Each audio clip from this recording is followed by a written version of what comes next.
बाप आशीर्वाद की कामना करता हूँ। मैडम प्रधान जी कहिए फरमाइश पूछती है।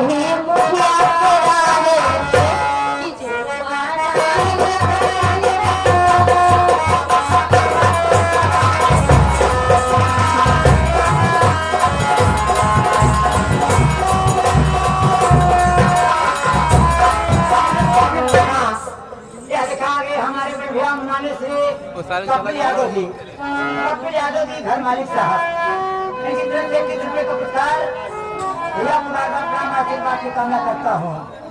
और आए तो फरमाइश बात नहीं टार के न दुनिया धीरे से चुम्मा लेला।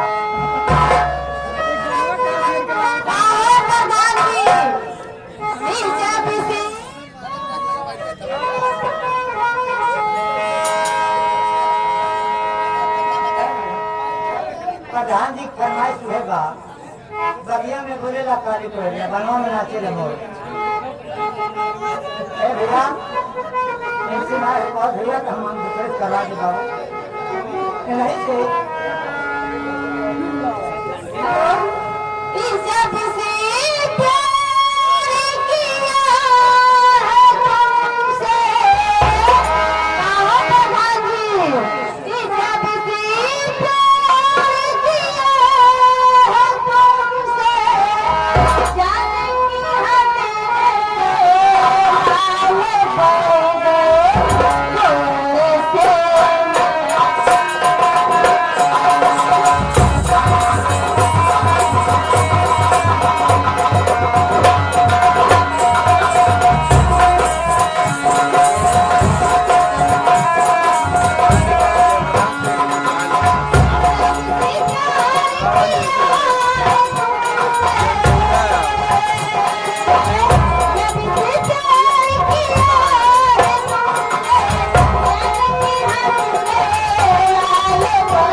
कपिल यादव जी जो किधरा निवासी हैं घर पे का प्रसाद फिर उनका फरमाइश आइएगा वो है धीरे से चुम्मा लेला न दुनिया।